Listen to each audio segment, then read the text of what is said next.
Mysterious red drink. Is it blood? No, it's not blood. So, I'm back early in the goddamn morning. It is almost 3 o'clock. I will probably waste more than an hour on this video because I really didn't want to talk about one of the lore segments that I was working on. I haven't touched my mega lore doc in a while, which is up here. And normally I would be making other people read this, but I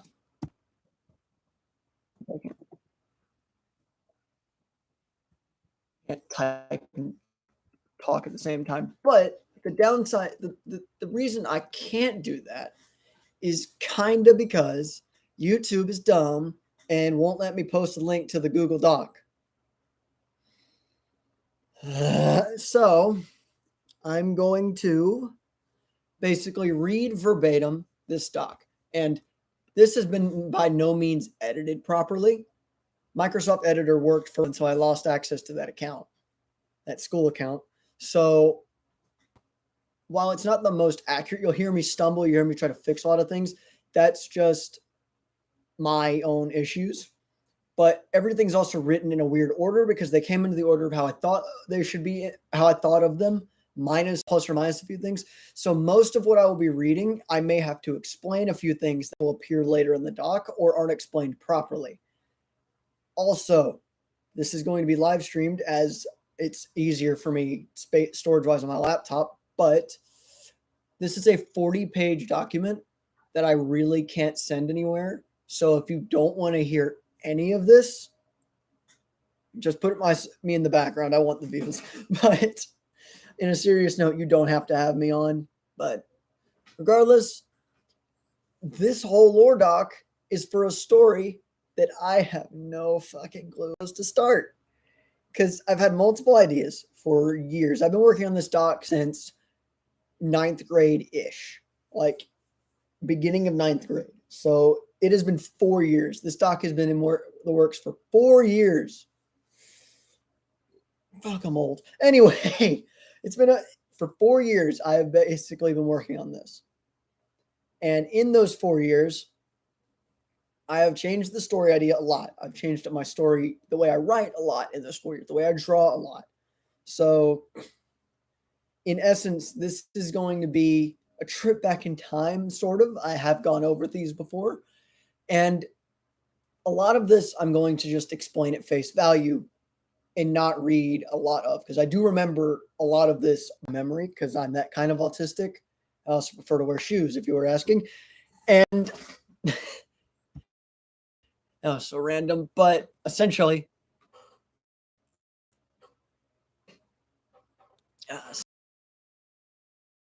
it is long, and it is lucky everything's an 11-point font, with the exception of the title, and that's it. The titles are in 20, the big titles in 26, everything else is in 11. And it goes on a lot. So, not beating around the bush, I've had many ideas for this story. I'm kind of beating around the bush. But I've had many ideas for this story, and these ideas created characters that are reoccurring. Like, if you've seen me in Discord, specifically in the RP channels that I'm usually in RP servers, you'll see a lot of, or you'll used to have seen, I focus more on JoJo right now because I'm JoJo server mod. But if you've noticed, there were a lot of characters, they are the gods essentially of this world. Long story, they're not, calling them gods is an understatement, but I'll get into that. But a lot of the characters, aside from the gods, in air quotes, because I'm going to have to explain what they are later, they are reoccurring, and went through some changes, but for the most part, this is a multiverse story, by the way. So multiverse, omniverse, big story equals big story. A lot of the characters that are reoccurring, I may not remember most of because, sorry, this is bothering me. I may not remember a lot of because I didn't focus on them as much as some others. But in essence, there will be names that you won't hear at all in this, but are relevant. Because, for example, there is the character of Enver Arti, which is spelled N''BR, or Dr. N''BRT, AHR space TI. They are a very prominent scientist and actually have a parallel that is no longer in existence, literally, no more existence. And all versions were replaced by versions of Ember in this multiverse, which does have a structure, and I'll go over it, aside from the way the worlds are structured, which I focused on in a actual video from whenever I was in school, junior year. And then there is Dr. Marcus Aurelius Manor, aka Jam, aka James Wen Zhang. He is a mysterious character due to his persona switching, not personality, where he's able to basically switch his mindset repeatedly between the Jam and James character and Marcus. Marcus is the man. James is his more alternate alias, and Jam is the collective of the technically three because it's its own person. And he has the ability to minorly shapeshift, and he has his own abilities outside of the confines mainly of this multiverse.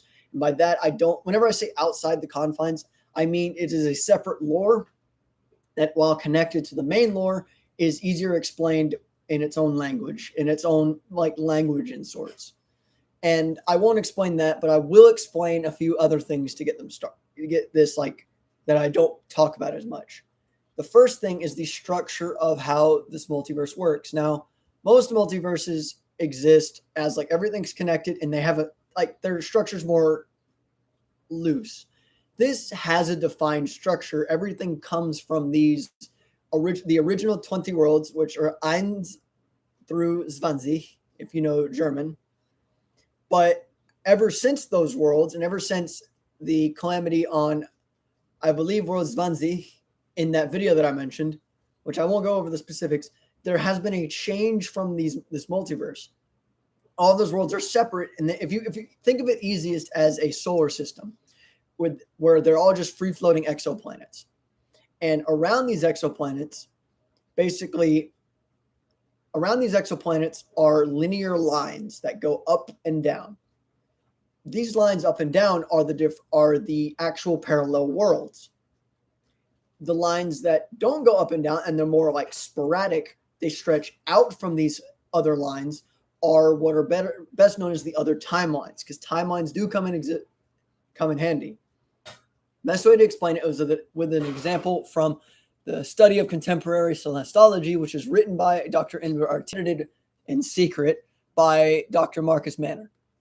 The way you would often see people describe these structures, and I'll use the structure of Twas a Dark and Stormy Night, a subworld of world Zwei Quatre, which all the extra worlds, aside from say world Zwei, are written in, instead of German for the main world, it is German and then French, which does get complicated when you talk about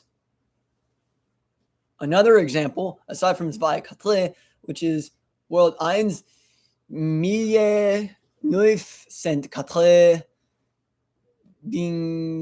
heute, I believe, which just translates to 1987, the year 1987, but written out 1988. I remember this. And that's how everything is structured in terms of every extra world. And they aren't, even though they're stacked visually, they aren't all connected one on top of the other. They don't just slightly variate each time. It's rare that they do, and they do. For example, if you recognize 1987/88 and you know that I watched JoJo, that's when JoJo came out. 1988 or 1987 is when JoJo came out. In fact, I'm getting slightly cold, so I will put on the JoJo hoodie. 1987 was when JoJo came out. The manga first began to be written. And if I apply my world structure of the next world is not always, but most of the time, the next world next to it, depending on the connection of each world, because that does come in handy, and I'll explain that soon. The next one, instead of it being the main JoJo universe, which if you don't know was parts 1, 2, 3, parts 1, Phantom Blood, parts 2, Battle Tendency, parts 3, Stardust Crusaders, part 4, Diamond is Unbreakable, part 5, Vento Aurelio, and part 6, God, I got mixed up on my pronunciation of Ariel. Stone Ocean, my favorite part, are the main JoJo timeline, with the next timeline being regarded as the Steel Ball Run universe, which takes place with parts 7, 8, 9, and whatever comes after 9, because 9's still being written. It's still like I think it's like chapter 5. I've read up to the latest chapter. See, that's my hyperfixation. This better not. Almost changed to a JoJo video just then. But no, I focus on this. So with this multiverse structure, as I mentioned, not everything is directly connected, like linearly, like the next one isn't a direct parallel. There are differences between worlds. However, parallels do exist, and this is mainly due to a concept that's very important in this called belief. Now, if you know anything about popular tellings of myths, they say that the myth is perpetuated by people believing in it. This is the same way. This is a very real version, or a version that's very dramatized compared to that. And the way it works is that belief is the ability to bring something that a group of people believe in, or someone / a small group of people believe in a lot. And the example I always use is a cult. And so if a cult, say, believes in something hard enough, or gets enough members to believe in it, that thing will come into existence or begin to act that way, such as a property of physics or a form of magic will begin. At this point in time, it is very fluid. However, as time goes on and things change about it, this is very easily seen in creating monsters, as monsters that are most monsters within myth are created and things change, they change less and less. For example, Greek myths are Nordic myths are traditionally oral. They were basically spoken around the fire.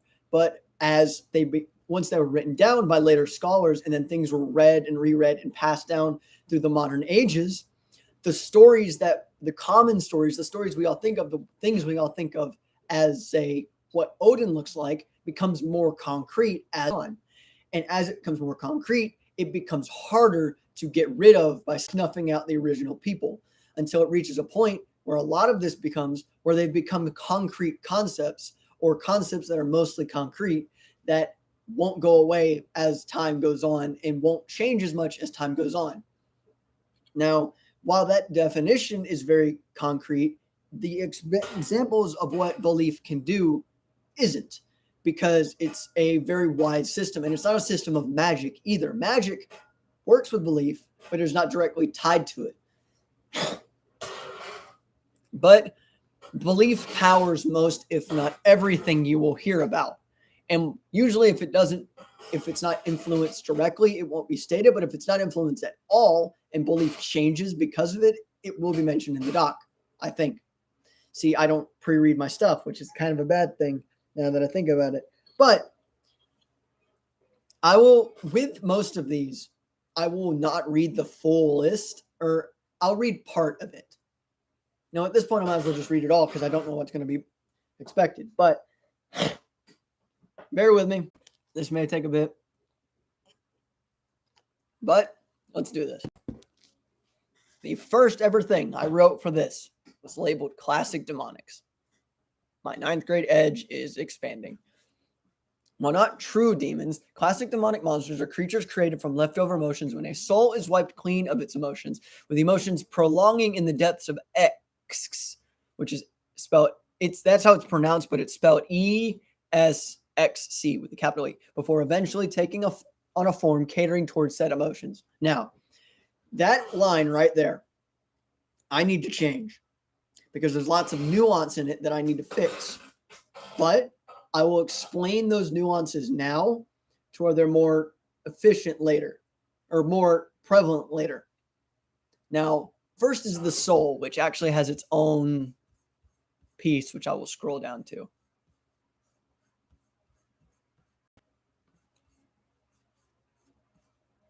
The soul is like this. It's the soul. Obviously, everyone knows what the soul is. But this soul, or this expression of the soul, is a way to not only explain why certain things happen, but also a way to kind of like limit me as a writer. Because as a writer, I get carried away a lot. The soul is a way for me to remain mind-wise, remain in a mindset that keeps me grounded to this and doesn't lead me astray. The 7 parts of the soul. The soul comes in 7 parts, with each soul's iteration having certain aspects of their soul in greater control over their bodies and personalities, and some souls greater flexibility. The 7 parts include sins, tribe, function, mind, aptitude, memory, and insanitus. Sins is the part of the soul that rules over urges. Many of these are self-explanatory. This is the 7 deadly sins and their extensions. The sins can be best described as a holding tank for those. And I will explain these things as like actual functioning parts, because oftentimes the soul takes the form of these parts, such as the function being the part of the soul that rules over the physical body and is often shown as the actual physical body. So you have the function, which is the body, the sins, which is the sins in your deepest part of your mind, the tribe, which is the part of the soul that rules over the instincts, which I did actually get to mention tribe, but tribe rules over instincts. And this would be your very front. Like if the soul was part of the brain, like structured like the brain / body, it would be the function is your body. That is your physical body. If something happens to your function, or say soul-wise it's smaller or broken in some way, this is where you get certain physical disabilities.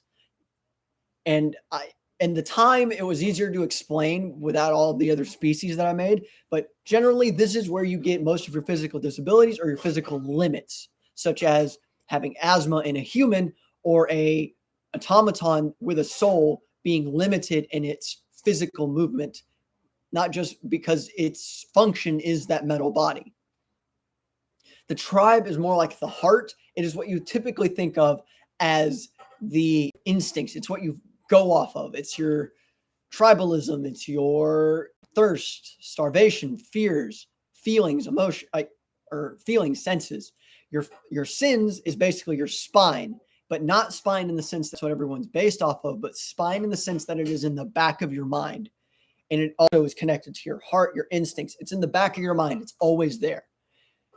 I will skip aptitude for now. Your mind is your sentience. Not every creature has a mind, even creatures that have been created or intentionally don't have a mind or are limited in their mind. Every creature has a mind. If you didn't, you wouldn't exist, because you wouldn't be able to have your memory, which is necessary for your tribe, which is connected to your sins. Your mind is your seat. If the soul was one thing, you could exist as just the mind. And that is, well, most of your brain. That would be shown as most of your headspace, most of your face, your mind. That this is the nuances in your personality as well. Your memory is the thoughts. This contains the most of your expression. It actually is the very most of your face. Your mind and your memory take up what would be most of your face and your head. And this is where your personality gets brought out. This is how you think. This is how you believe. Your aptitude and your insanitus are the only 2 things people would be confused by. Your insanitus is the filter. Now, that implies that while not everything that it doesn't rule over, it filters, which is interesting because it implies that it didn't originally exist, because it didn't. And I'll get into why later, which is one of my favorite parts about this. But your insanitus is the filter for desire. It filters everything about you. It filters specifically your sins and your tribe, but it filters everything about you into things that, like, your more vain things, your things that make you or make you an original being, not just your memory and your mind. Because if you didn't have the insanitus, then you would fall into the category of what the original humans enacted, which was they all had their mind and their memory, and they all had their own instincts and tribe, but that they didn't have a filter that expressed them more originally. So if for example, everyone expressed the instinct of fight or flight as just one thing, which was a mixture of fight and flight, where their first instinct was to defend themselves or run away in a tactical retreat. It was more nuanced than what we have, but it wasn't more original, because this also bled into how they interacted with each other. They interacted with each other in a more stereotypically robotic way. They still were able to laugh. They still each other. But at the end of the day, they were very cutthroat. They were very borderline, just stern and cold. The insanitist breaks that. And it doesn't break that by just simply breaking, but it instead filters, or in a better example or a better definition, holds everything else. It holds your desires. It holds the ability to do more than just fight or flight. It holds the ability to be selfish without being prideful. It holds the ability to enact on hunger more than, say, your friend, because you're hungrier.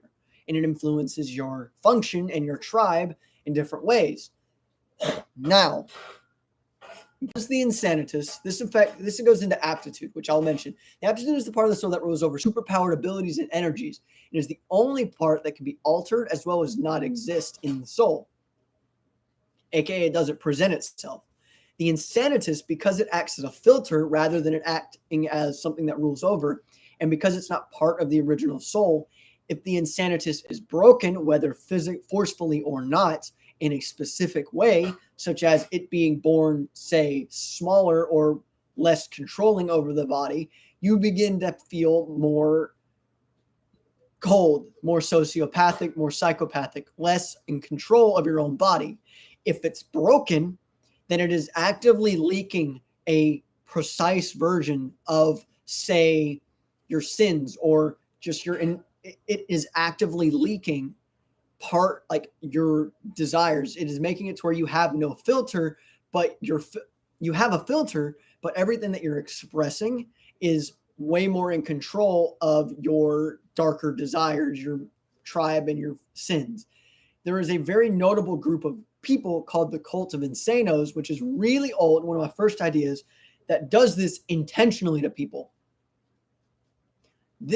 They do this intentionally in some way to allow for the ability to alter abilities using the insanitist.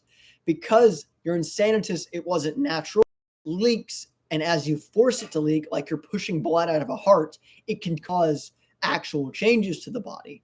An example is one of my favorite OCs and one of my oldest OCs, Coronis Blathus. He broke his insanitist when he found out that his abusive wife was cheating on him with his best friend and his son wasn't his own. So he snapped.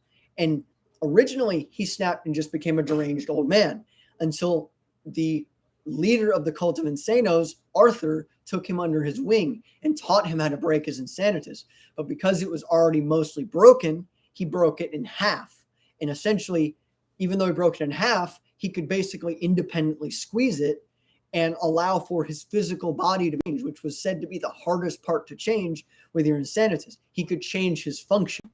Now, his species was called a theta human, which have one distinct animalistic trait, but have the genetic capacity. They have one phenotypical animalistic trait, and it is usually enhanced or stronger or more specialized than the actual animal. For example, he had claws on his hands, and to show that he was a crow theta human. One of the most common ones was horns and antlers, taking up a lot of the head, such as rhinoceros theta humans. Most of their face was horn, and with altered altered parts of their body to compensate for that. But they can genetically express multiple traits, and that does happen.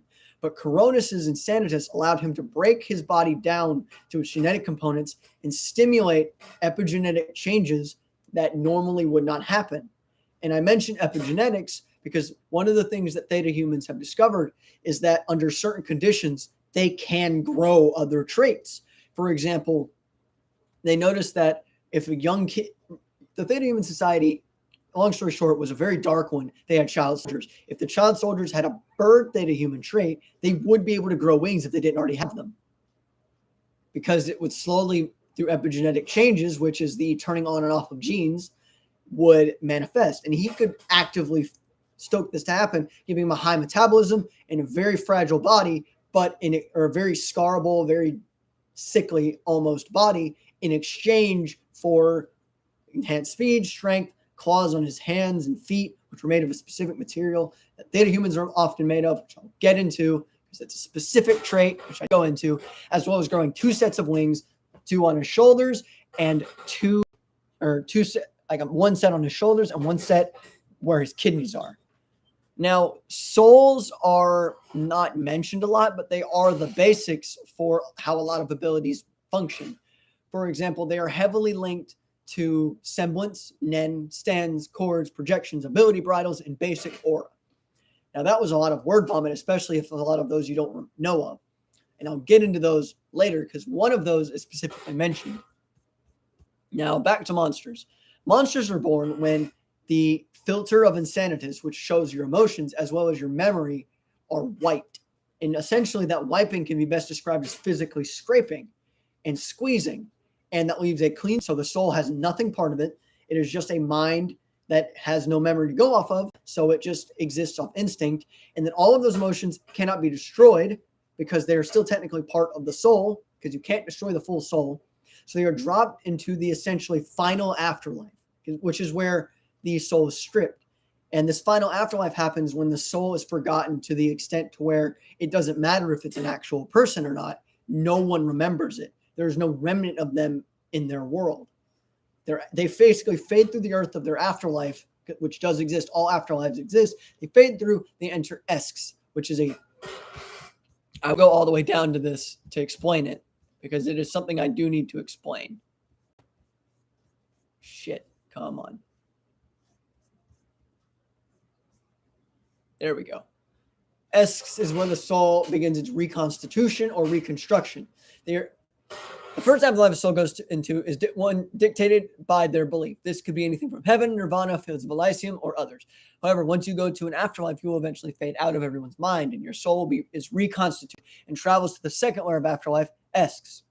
Esks is where the soul is begins its reconstitution. They are judged by a minor deity called the Hells, or a Hells. A Hells is a person who chose to damn themselves rather than let their true beliefs place them. Hence why it's called Hells. The Hells are regarded as team of fears, capital all caps OFFEARS. The Thunderous, Dante, Fluidity, Entrapment, Breath of Life, Jax, and Beasts. Esks appears as a long corridor or bridge suspended in nothing, a cloud of red ash. This red ash isn't safe to touch or breathe in, which is why X hides its main body within it, which implies it is an actual creature, because it is in a very loose sense. When a soul meets the Hells, they can either disregard them or request to form a pact. If the soul disregards Hells, they are wiped and become a clean slate. After all, emotions, personalities are then consumed by S itself and used to create classic demonics from within the shroud, which was specifically created to contain the level of classic demonics being made as more and more sentient life began to express emotion. If a soul chose to form a pact with the Hells that they meet, the Hells will use that soul for another purpose in exchange for the soul keeping its original self and its usage. Often golems and automatons are created, yet sometimes a Hells gets more creative. I'll get into an example of a Hells, which I think I mentioned. Yes, I did mention Dante. I think I mentioned Dante. The soul is wiped and they are let out of Esk's mouth into the Keel, which is a large trade ship that rides through the main underworld known as afterlife. The Keel shows various levels depending on the afterlife the soul wanted, yet due to lack of anything from a new soul, this is usually like a waiting room for when the soul is used for a new creature. Hell's Pact, Dante. Taking the name from the acclaimed Florentine poet, Dante is a bright red humanoid with golden teeth and literal coals for eyes. Across its face, arms, and other exposed parts are scattered letter P's, which is a reference to Dante's Purgatorio, if you didn't know. Where he was given, Dante's Purgatorio, where he was meant to climb the mountain of Purgatory, but in order to do so, he was crafted with 7 P's across his forehead, and every time he experienced part of a soul's redemption, he would have a P erased. In order to make a binding pact, the soul must accept his game, which consists of Dante playing any form of 5 things, which 5 things is explained as they both begin to come up with 5 things, he uses the answers the soul comes up with as the answer to build an idea of what person they are. 5 things, if you didn't know, is a game that I technically stole from a Markiplier video where someone shouts something like 5 things you wouldn't want to find in a high school bathroom. And then people name 5 things under that pressure immediately when they're called on. The way Dante plays it is he plays a game of 5 things where he says, name 5 things, they both say a phrase that they want to name 5 things of. For example, 5 things that you wouldn't want to find in a high school bathroom. And then those 5 things that you would say in response to him would then be added to his mental list. And then he would say 5 things based on what you said, and or 5 things based on whatever you asked him to say 5 things for. And whatever you asked the 5 things for, and whatever you say for the 5 things, he will use those to see if you are a suitable candidate for being held. If he deems them suitable, Dante begins to hint at the soul doing the same thing, just as he did or the same thing he just did on them, hoping you demonstrate both personality and perception. So essentially, he basically makes you asking him 5 things after he deems you interesting enough, after he asks enough of the 5 things. Dante then asks normal questions regarding the political, religious, social, and moral status, with these questions being used time and time again to order every soul he gets into certain reincarnations. For example, if a soul is a very religious person or dedicated to understanding a religion or religions, he may choose to make them into a death photographer or reaper. And a death photographer or reaper is 2 things that essentially go out in certain worlds where souls don't immediately go into the afterlife, and essentially push them into the afterlife by, in death photographer's case, pictures of deaths that were unnatural, such as tragedies like crashes, murders, anything that was not natural or done by the killer, done by the corpse itself. While reapers are more natural deaths, and they don't hate each other. I will mention this because there is a story that involves a lot of these. They don't hate each other, but instead they work separate jobs but call upon each other. Sorry, I'm getting a weird itch in the back of my ear. Periodically for larger scale events. For example, in a mass explosion that destroys most of a country, the death photographers may call on reapers, because not all death photographers can exist at once to take pictures of the dead. So they may include reapers, which just reap them as a natural death, because it doesn't matter that death photographers and reapers, that they're called that and they don't take pictures or reap the same way. They all are just making sure the souls don't become monsters. Another example is if a person is politically opposing his own, often changing beliefs, he will turn a soul into a saint's apprentice, a possessed daemon, which will then transfer us all the way back up to monsters, that acts as a parasite on another daemon possessed by taking over their physical form and beginning to act as the inverse of an angelic possessed, which then creates a new kind of angelic possessed based off of the form of the parasite took. Overall, Dante specifically looks for souls who took their views personally, regardless of what those views are. However, because his own often over-friendly personality and his name, belief shapes how Dante reacts to certain souls. This is primarily why his beliefs tend to change so often. The idea of Dante the poet can never properly separate itself from what he has become now. Now, I mentioned monsters, specifically possessed monsters. I will go over the possessed monsters now, which hence why I wanted to give you guys the doc. God damn it. Give me one moment.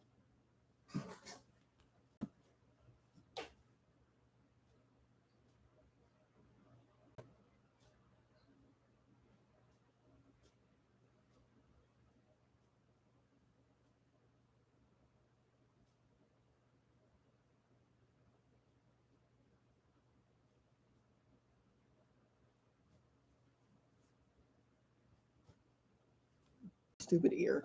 Anyway, now going to possessed. Now, I'm reading this out of order, which is why I hate how I wrote this, but a lot of it is out of order kind of for a good reason. But possessed monsters. I mentioned classic demonics earlier. I'll explain those because they're right next to each other. No, they are not. Never mind. I'll explain possessed, and then I'll explain classic demonics, and I'll explain anything in between. possessed. This is the most common religiously tied of the undead, which the undead consists of three types of monsters, technically two or four if you count a specific weird hybrid, which they are classic demonic, possessed, modern angelic, and something I'll get into towards the end of this.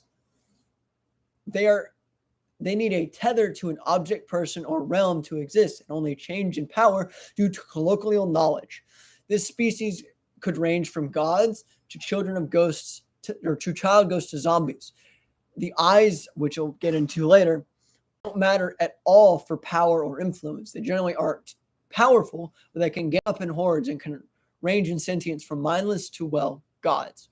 They come in many variants, such as reanimated, plague, spirit, sin, poltergeist, daemon, and angelic. Reanimated possessor souls tethered back to a vessel in some way, often by some form of necromancy. Zombies, despite being biological in nature, are often lumped into the reanimated category. This is where you get your skeletons, your walking skeletons, and your just reanimated corpses in general through necromancy, as well as some zombies. Plague possessed are diseases that give a personified forms by someone who succumbed to it. They could be anything from smallpox to hemorrhagic thrax, which doesn't exist but is dangerous. These personified forms are created by masses of the disease binding together.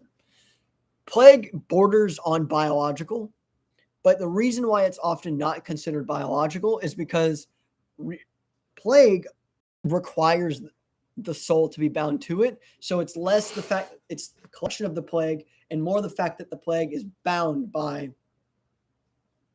this disease. Spirit possessed are leftover souls when the vessel is forced to be tethered to an area. Often they are forced in place, but sometimes, like if they're tethered by belief or the subtypes of belief like superstition or tradition, they can wander forever on the mortal plane. Subtypes of belief are a more or less like loose term because they're things in belief that are like given names. For example, tradition, oral tradition, superstition, stuff like that.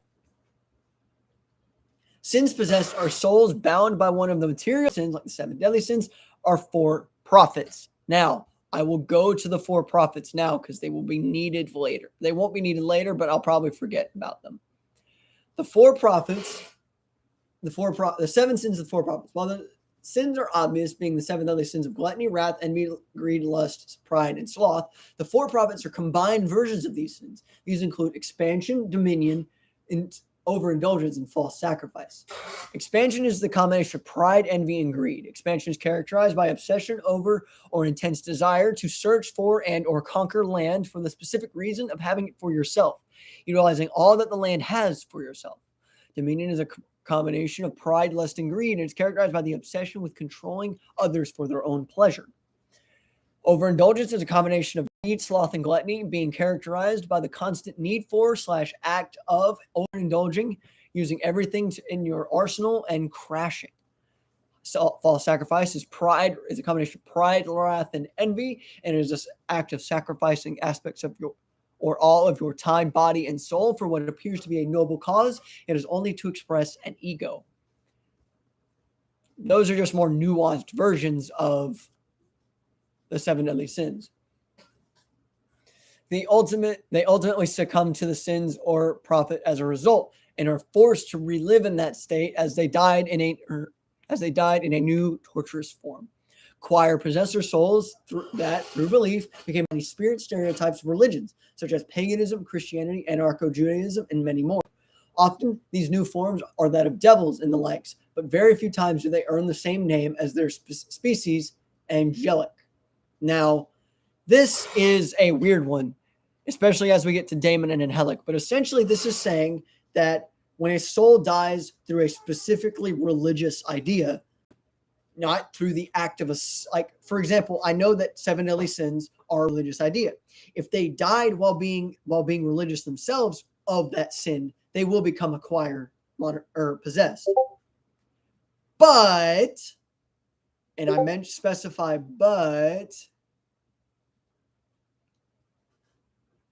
sorry, I was getting Discord DMs that were funny, but they don't necessarily become specific types of devils named or specific angels named. I'll get into that after poltergeists. Poltergeists are a specific type of any possessed variant that gets stuck on a plane that is invisible to most. They cannot interact with their original realm with their abilities, yet they can interact with other objects. So this is where you get this poltergeist stereotype where it's an invisible ghost that can move around the objects or objects in an area, such as opening this and attacking me with it. However, the way they can do this, we cannot see. So it could be that the soul still has telepathy because they are a reanimated, possessed by a really well-known wizard. And then they move this around with telepathy. But because they live on a plane separate from us, we can't see or feel that happened. We just feel that there's a poltergeist. Daemon and angelic possessed are monsters born from what sentient creatures think would happen if they died or fell victim to certain religiously tied actions or monsters. This is where we get the more like specific religious stuff.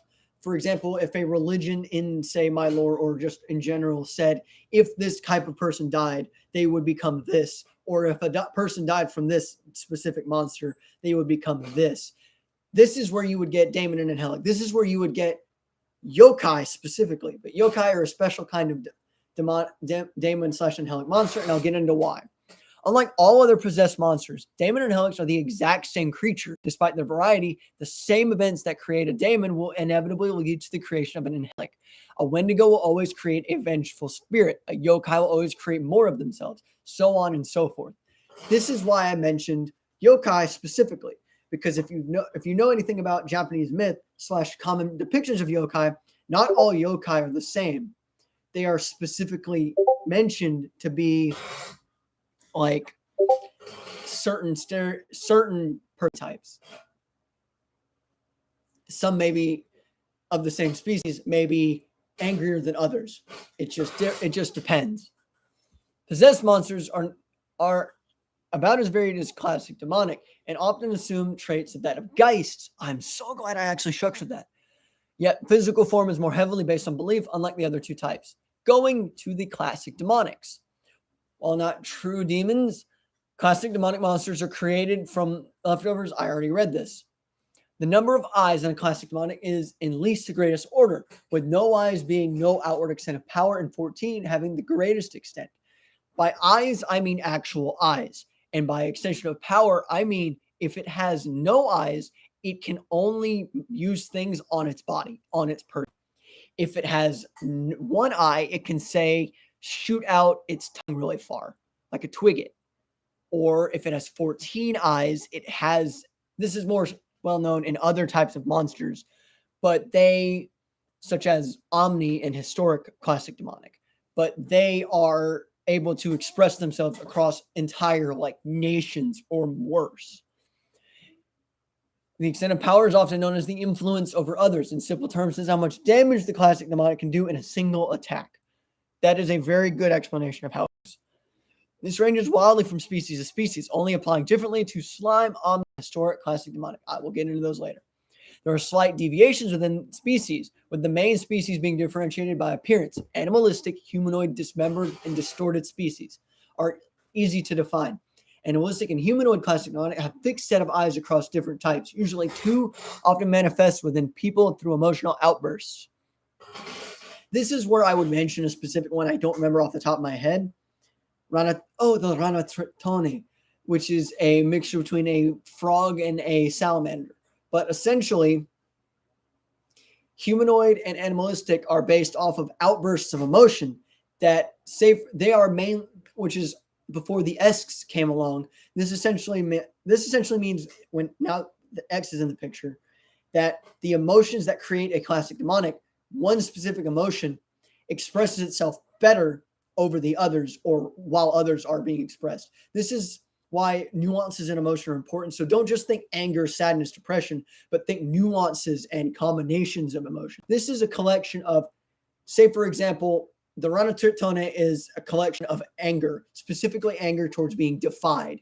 So the outburst that creates it is usually a collection of emotions that form as not just anger, but anger of being defined or defied, and like just specifics where the emotion of anger is being expressed in bursts, not just all the time, which would create a different kind of monster, which would create a different kind. Other ways emotional outbursts can be classed are things like ego, things that are harder to define by just one emotion, but can be lumped in as one specific personality trait, like an emotion can, which there's specific monsters such as a squaloplex, which are created by ego, and they are humanoid.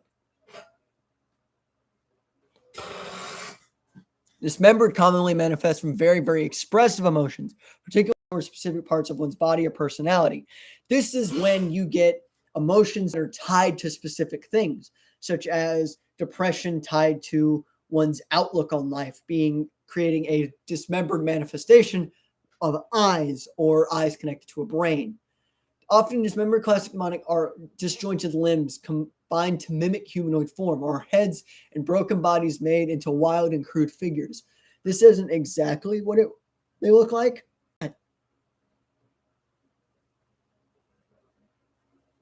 Okay, but this is the gist of what they would look like. Sometimes physical look of an entire limb is distorted in order to achieve some kind of fusion. So this would be a tiny bit of arms and like other features tied to a pair of lips. There are other examples of distorted that are more or dismembered, which are like heavily, they fluctuate more. For example, Tritone do have the ability to become dismembered, but or specifically distorted, but also dismembered, because you can disconnect mentally the anger and stuff, and that would manifest itself as a tiny bit of frog legs and stuff on a tongue that is cut off. Distorted manifests within the heads of people who falsify their outward self to an excessive degree. This has since changed to instead distorted ideas of oneself given emotion. So distorted forms of emotions, like how people would stereotype emotions. Slimes this creates creatures that have vastly disproportionate humanoid forms, or even break apart the physical constitution of multiple different creatures related genetically to the original human. God, that sounds weird, but this would be like having horns or long limbs, etc., etc. Slimes are collectives with leftover emotions when different class die off naturally. This has also changed.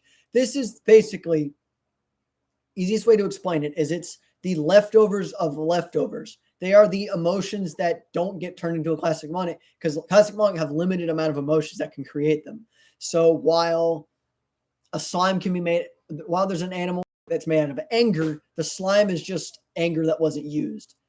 They internalize their power with their eyes as elemental abilities and colors. So unlike, say, with a 14-eyed monster that can shoot out, or 14-eyed classic demonic that can shoot out psychic beams across the entirety of a world, slimes instead, a 14-eyed, would immediately turn you to ash that you cannot reconstitute at all, because if you touch it or go into it. They internalize their power with their eyes. This could be internalized fire or ice within themselves, and the intensity being defined by their eyes and often having instantaneous effects regardless of their eyes. No eyed slimes can exist, as there isn't enough power to hold a manifestation.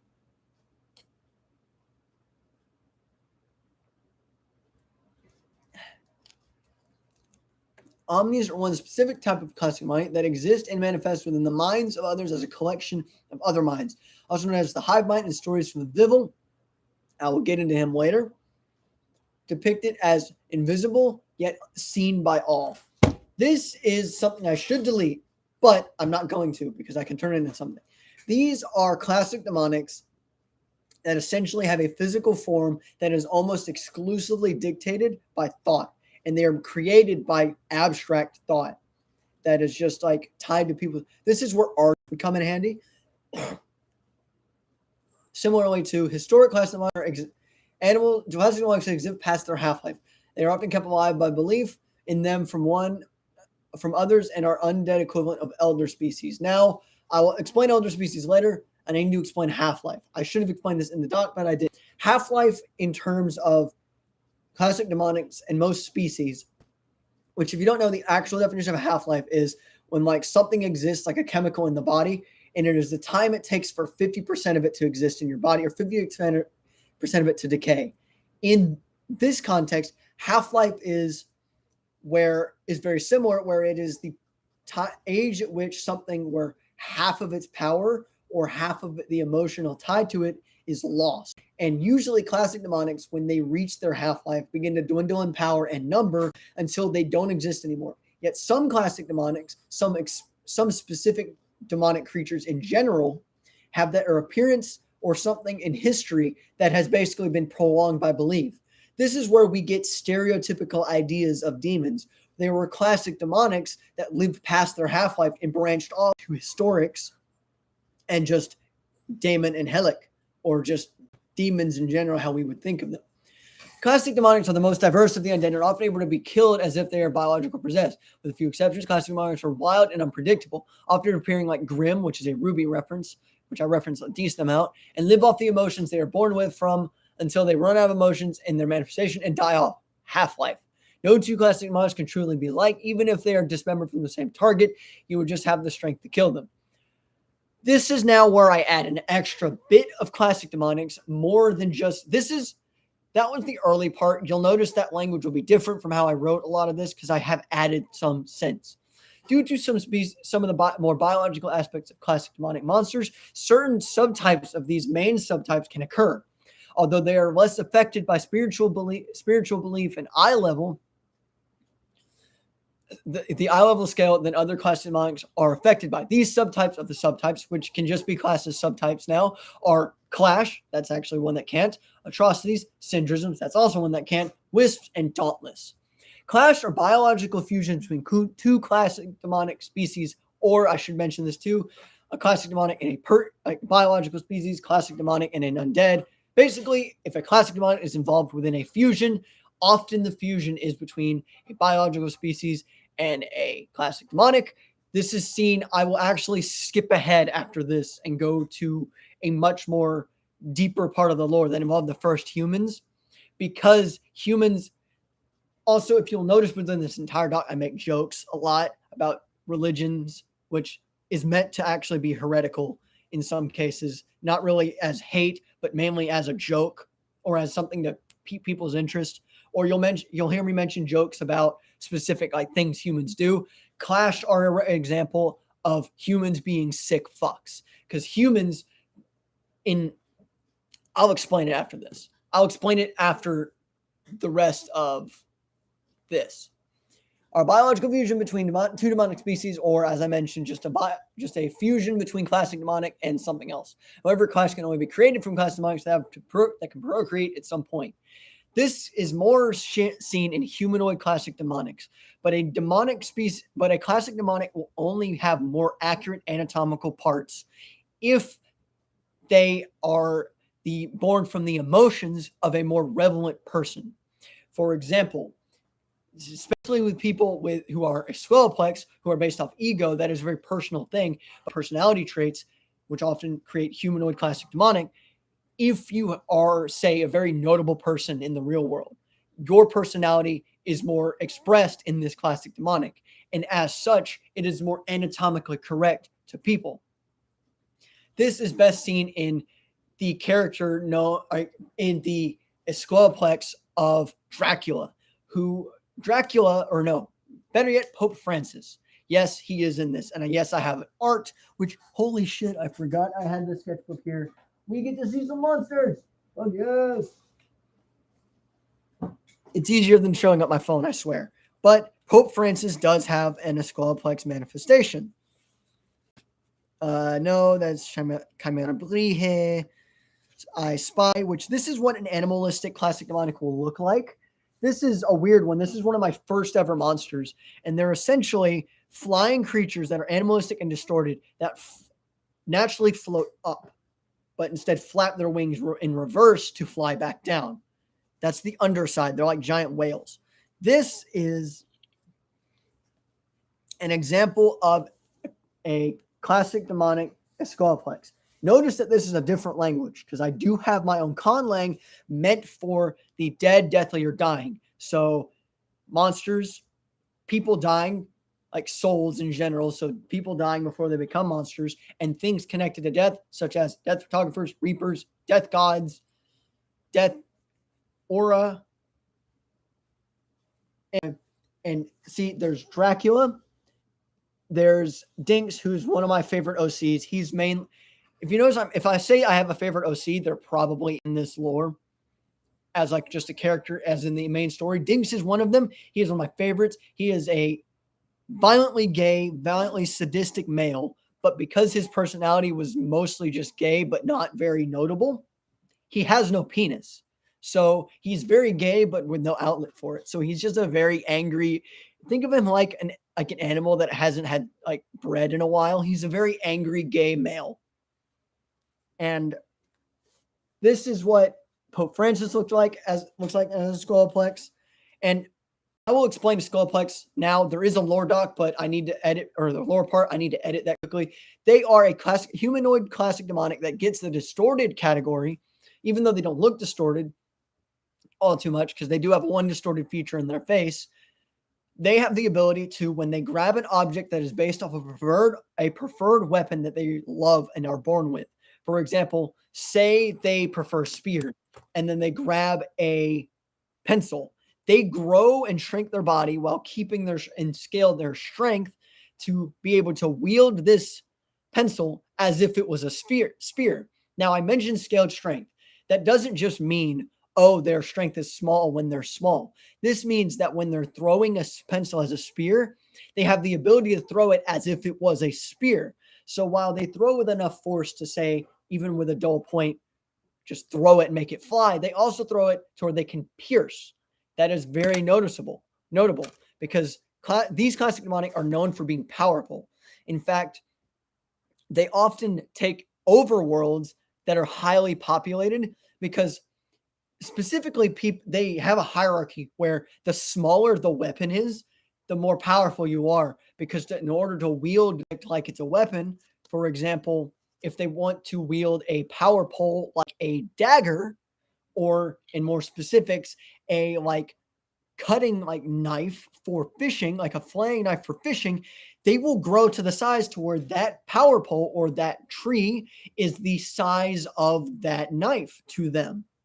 So, as you would expect, the bigger they are, even if they're not the strongest, the bigger they are, the more easy they can take over any world. So they are known as conquerors, but they don't like to organize themselves. They like to fight.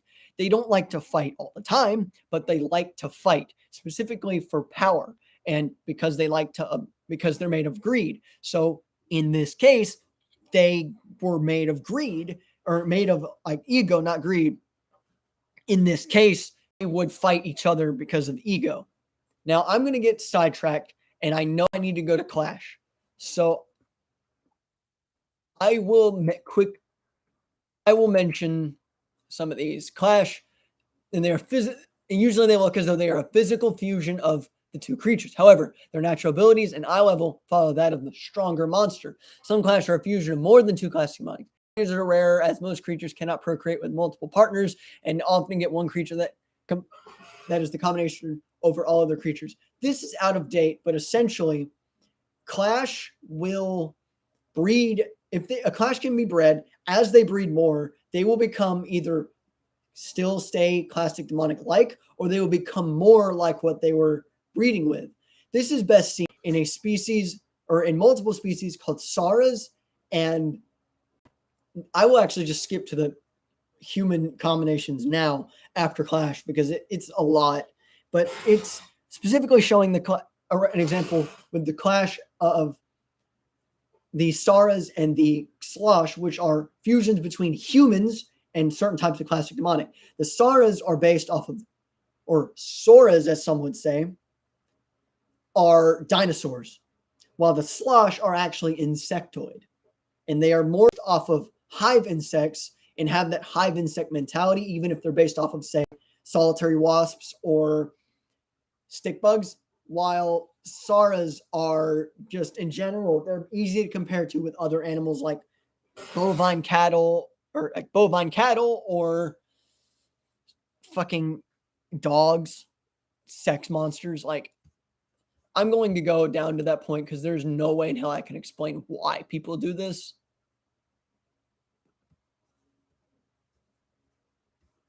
Now I get to say prominent species, Wolmanic descendants, and a well-known theory. Now, I'm going to mention now, this is going to mention multiple names that make no sense to people. And they are the names of aura.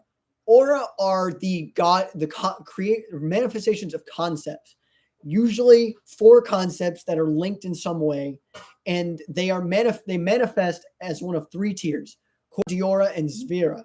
And these three tiers, without getting into too much detail, because I will want to save these for basically last.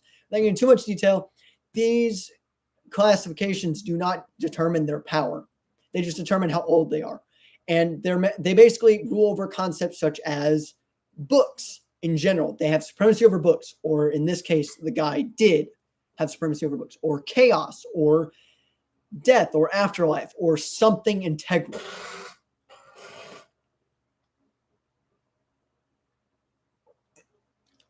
And their names, which I will mention if they reference anything in these specific references, these names do connect to what they're referencing.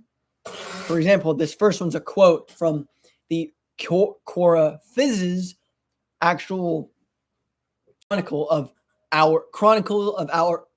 exemplary of our mistakes, which is all the mistakes that the aura have made in their history. Originally a creature of tri-bodied form of a shadow, the right body and the left body.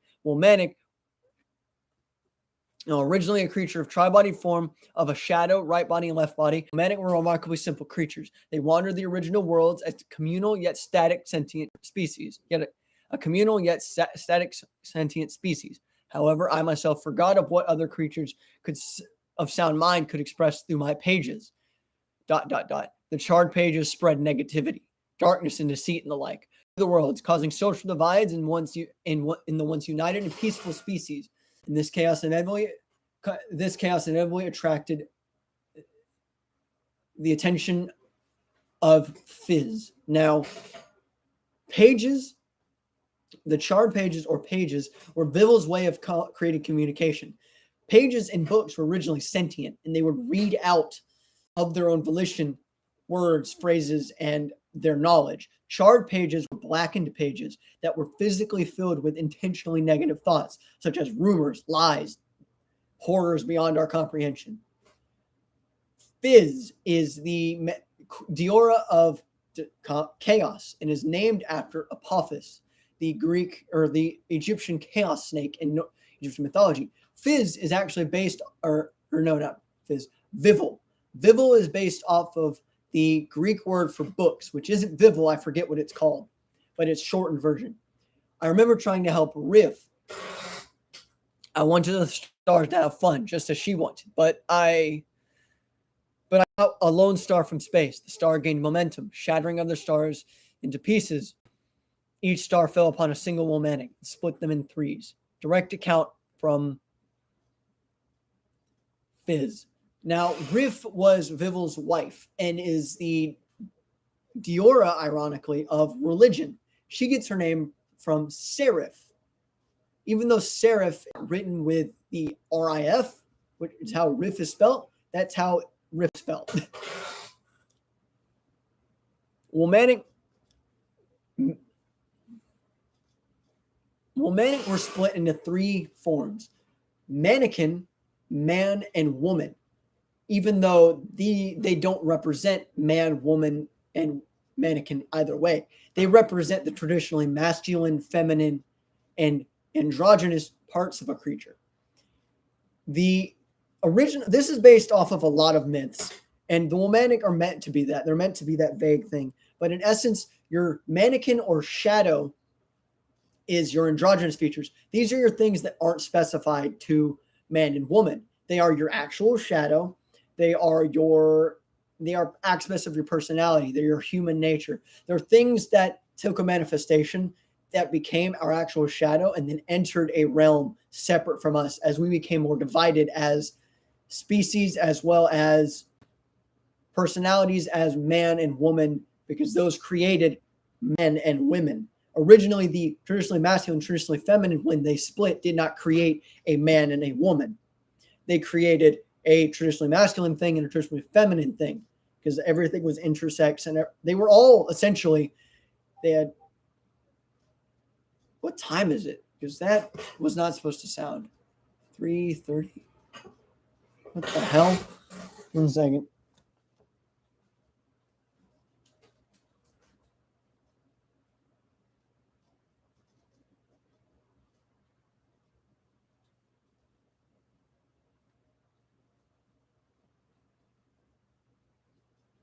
Holy shit. Okay. Phone kind of is allowed at 3. No, okay, it changed. Sorry, I have downtime on my phone, and I heard the notifications from it, and I thought my phone was fixed. Not fixed, but changed. It wasn't. It was a glitch. Anyway, they aren't specifically masculine, feminine, and androgynous. So androgynous later on, the shadow becomes part less of a person, but eventually they did become. Men had the masculine features and the masculine like genitals. Women had the masculine features or the feminine features. Although this main thing was more of just an interesting concept as an NB person. The weird shit I did with gender makes no sense, but it's a belief thing of why it created. In fact, even as like a side tangent, philosophy wise, this is something that should just be thought of as just their features. They're just not integral to us, but we as a society did make them this. We as a society did fail ourselves in tying everyone and everything to a masculine and feminine ideology. But that's just me. I'm stuck AMAB, so what the hell do I know? most people that get most people that are considered valid are AFAB. So that's just a me thing. As the new now human society began to get back to the level of the Womanic, which were originally Womanic reached the point to where we are essentially, but a bit more advanced. They were scientifically advanced, but upon the fall of the stars, which was a literal thing, the stars literally did fall and crack because they were sentient and they were much bigger until they were crashed and broken and because by this point there were trillions of Womanic. Now imagine those trillions or quadrillions being split into 3 and then 2 pieces. So take everyone and then split it into 3s. Yeah, that's basically like, say, 12 quadrillion, say, across 20 worlds times 3. Like the whole number times 3. Jesus Christ. But as they began to be more advanced, as they reached in some places, our society in some places less, some places more, they began to lose that interspecies connection I talked about, where they still had both they still like, this is where they became more split between gender. They also lose their interspecies fertility, which is where they could breed freely with each other. Now, what that means is humans could breed with each other, but there became so many people that you couldn't breed with someone because you would create more space. But genetically speaking, every subsequent person was basically becoming genetically too varied from each other.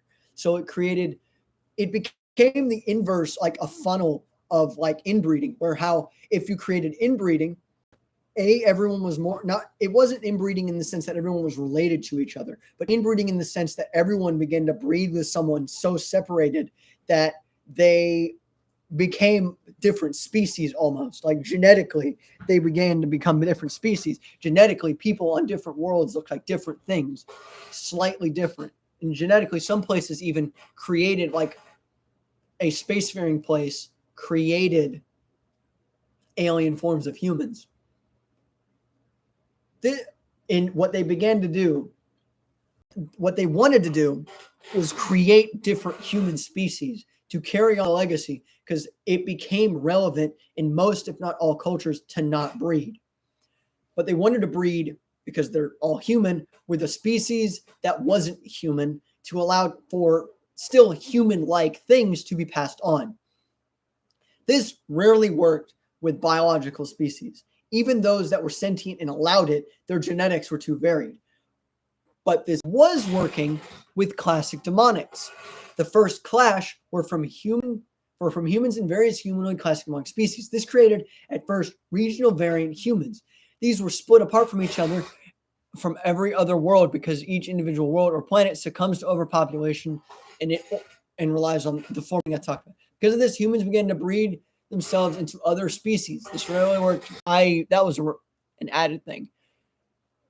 These species were originally gnomes, elves, box, mermaids, motivators, and Michael, in quotes. Gnomes were born of a human, and when a human crossed with a stone slugger.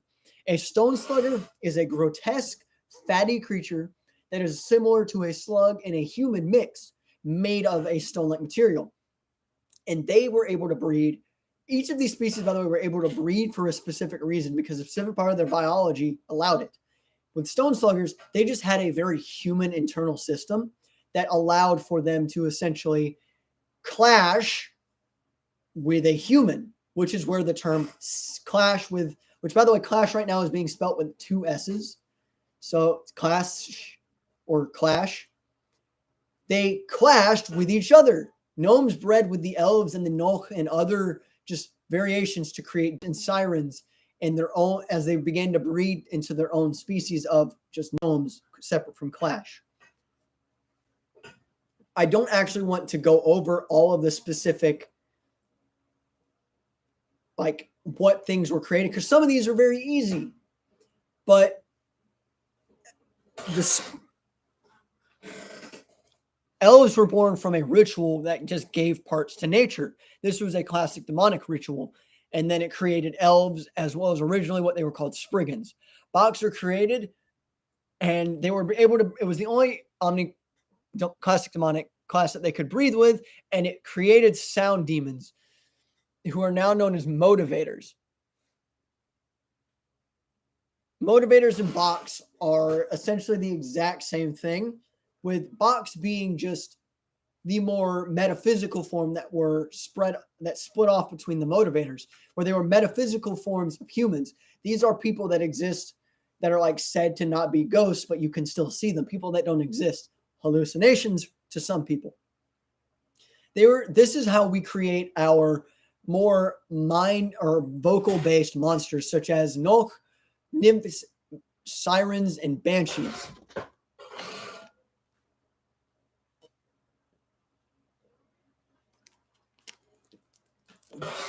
Mermaids were born from the original mermaids. Now, mermaids are the spawn of the long dead inventor race. And they were called this because they were very technologically advanced for being a subterranean aquatic species. And I love how I describe this because some certain descriptions that I describe in this are just like so batshit insane that you'd have to be like, oh yeah, this is size lore to be like, just pass it off. A subterranean axolotl-like master race of classic demonic subspecies that were known for their ability to manipulate their physiology to that of a species that fit one of the 3 F's: feed on, fight for, or fuck. Due to the massive size and short lifespan, the inventors selectively bred the mermaids until they eventually began to breed themselves into the species, giving all sorts of mermaid and mermaid equivalents. So essentially, it went humans to mermaids, and then mermaids began to breed with each other and breed with the inventors and breed with the humans a bit more to create mermaid and mermaid subspecies, such as Homo heterosapien zorlatus, or common mermaid, the manotites, true sirens, and sea nymphs, to name a few. Now, common mermaids, this is more of a biological thing, which Oh God, I messed up this lore, so I'm going to stop it right here. But I'm going to stop the Womanics right here, essentially. But I'm just going to go on a tangent now, lore-wise. But common mermaids are part of a lore set specific to Worlds Vi and Worlds Vi extensions. Because Worlds Vi, if I remember correctly, was the medieval world compared to World Eins. And I believe World Null. But Worlds Vi is the second world, and it is basically based off of myths and legends and like just ancient or older things. Common mermaids are part of World Eins or World Zwei Un, which is the most one of the most advanced of the World Zwei like subspecies worlds, and it is known for being the world where all things are scientific. Yet it is still classed as a subhuman species or subhuman civilization, which is essentially a civilization that is below human, which was when humans reached the point where they could travel the multiverse. These cannot travel the multiverse of their own volition through technology. And essentially, what happened was they began to classify everything scientifically. And if you notice, Homo sapien, not Homo sapien, the difference between Homo sapien and say Homo sapien erectus and say something heterosapien is that heterosapien species are humanoid creatures that have an aspect of their biology that is distinctly non-human. So this is where heterosapien zolitus are humanoid species that have axolotl-like qualities. Another example would be heterosapien lynxes, which are lynx-like species that have humanoid creatures with lynx-like characteristics, or gorilla or heterosapien gorilla, which have or lynx, heterosapien gorilla. They are essentially animals that have this like affinity towards a humanoid preference, or vice versa.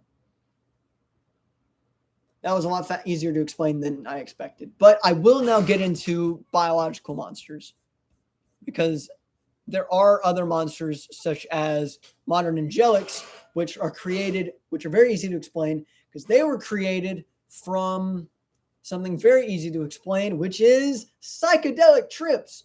Who knew? The person named psilocybin is talking about psychedelic trips. Essentially, it's a psychedelic trip that was mind altering to the point where you couldn't come back. So it created God damn it. I might cut it short after. Yeah, I'm going to cut this short. I hate doing this, but I talked about this for an hour. I'm getting myself confused, but there will be another live stream, probably not anytime soon, maybe on a weekend, where I go over this again. Thank you for if you've watched long enough already. I am very sorry for how scattered it is, and I'm very sorry you can't read it. I will see you later. Come on, let's end.